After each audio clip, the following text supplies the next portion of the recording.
ಈ 17ನೇ ಬಡ್ಜೆಟನ್ನು ಮಂಡಿಸ್ತಾ ಇರತಕ್ಕಂಥ ಮಾನ್ಯ ಮುಖ್ಯಮಂತ್ರಿಗಳು ಸಿದ್ದರಾಮಯ್ಯನವರು ಅವರಿಗೆ ನಾನು ಹಾರ್ದಿಕ ಶುಭಾಶಯಗಳನ್ನು ಅಭಿನಂದನೆಗಳನ್ನು ತಿಳಿಸ್ತೀನಿ. ಇಷ್ಟು ಬೇರೆಯವರಿಗೆ ಯಾರಿಗೂ ಕೂಡ ಅವಕಾಶ ಸಿಕ್ಕಿರಲಿಲ್ಲ. ಹಾಗಾಗಿ ಇದೊಂದು ವಿಶೇಷ ಅವಕಾಶ ಅವ್ರಿಗೆ ಸಿಕ್ಕಿದೆ.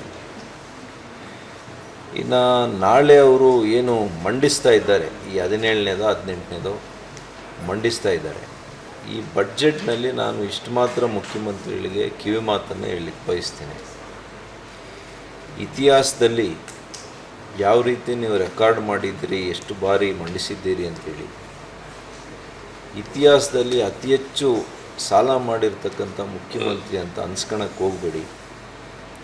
ದಯವಿಟ್ಟು ಸಾಲ ಕಡಿಮೆ ಮಾಡಿ ಹೊರೆಯನ್ನು, ಈ ರಾಜ್ಯದ ಜನರ ಹೊರೆಯನ್ನು, ಆರ್ಥಿಕವಾಗಿ ಹೊರೆಯನ್ನು ಏನು ಒರೆಸುವಂಥ ಕೆಲಸ ಆಗ್ತಾಯಿದೆ ಸತತವಾಗಿ, ಅದನ್ನು ಕಡಿಮೆ ಮಾಡಿ ಅಂತೇಳಿ ನಾನು ಅವರಿಗೆ ಕಿವಿ ಮಾತನ್ನು ಹೇಳ್ತೀನಿ. ಇದು ಟೀಕೆ ಅಲ್ಲ, ಇದು ನಾನು ರಾಜ್ಯದ ಆರ್ಥಿಕ ಶಿಸ್ತನ್ನು ಮನಸ್ಸಿನಲ್ಲಿಟ್ಕೊಂಡು ಅವರಿಗೆ ಸಲಹೆಯನ್ನು ಕೊಡ್ತಾಯಿದ್ದೀನಿ. ಈ 17ನೇ ಬಡ್ಜೆಟನ್ನು ಮಂಡಿಸ್ತಾ ಇರತಕ್ಕಂಥ ಮಾನ್ಯ ಮುಖ್ಯಮಂತ್ರಿಗಳು ಸಿದ್ದರಾಮಯ್ಯನವರು ಅವರಿಗೆ ನಾನು ಹಾರ್ದಿಕ ಶುಭಾಶಯಗಳನ್ನು ಅಭಿನಂದನೆಗಳನ್ನು ತಿಳಿಸ್ತೀನಿ. ಇಷ್ಟು ಬೇರೆಯವರಿಗೆ ಯಾರಿಗೂ ಕೂಡ ಅವಕಾಶ ಸಿಕ್ಕಿರಲಿಲ್ಲ. ಹಾಗಾಗಿ ಇದೊಂದು ವಿಶೇಷ ಅವಕಾಶ ಅವ್ರಿಗೆ ಸಿಕ್ಕಿದೆ. ಇನ್ನು ನಾಳೆ ಅವರು ಏನು ಮಂಡಿಸ್ತಾ ಇದ್ದಾರೆ, ಈ 17ನೇದೋ 18ನೇದೋ ಮಂಡಿಸ್ತಾ ಇದ್ದಾರೆ. ಈ ಬಡ್ಜೆಟ್ನಲ್ಲಿ ನಾನು ಇಷ್ಟು ಮಾತ್ರ ಮುಖ್ಯಮಂತ್ರಿಗಳಿಗೆ ಕಿವಿ ಮಾತನ್ನು ಹೇಳಲಿಕ್ಕೆ ಬಯಸ್ತೀನಿ.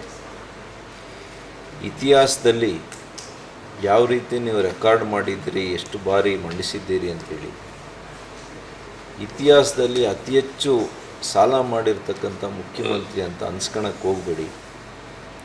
ದಯವಿಟ್ಟು ಸಾಲ ಕಡಿಮೆ ಮಾಡಿ ಹೊರೆಯನ್ನು, ಈ ರಾಜ್ಯದ ಜನರ ಹೊರೆಯನ್ನು, ಆರ್ಥಿಕವಾಗಿ ಹೊರೆಯನ್ನು ಏನು ಒರೆಸುವಂಥ ಕೆಲಸ ಆಗ್ತಾಯಿದೆ ಸತತವಾಗಿ, ಅದನ್ನು ಕಡಿಮೆ ಮಾಡಿ ಅಂತೇಳಿ ನಾನು ಅವರಿಗೆ ಕಿವಿ ಮಾತನ್ನು ಹೇಳ್ತೀನಿ. ಇದು ಟೀಕೆ ಅಲ್ಲ, ಇದು ನಾನು ರಾಜ್ಯದ ಆರ್ಥಿಕ ಶಿಸ್ತನ್ನು ಮನಸ್ಸಿನಲ್ಲಿಟ್ಕೊಂಡು ಅವರಿಗೆ ಸಲಹೆಯನ್ನು ಕೊಡ್ತಾಯಿದ್ದೀನಿ. ಗ್ಯಾರಂಟಿ ಯೋಜನೆಗಳ ಮಧ್ಯೆ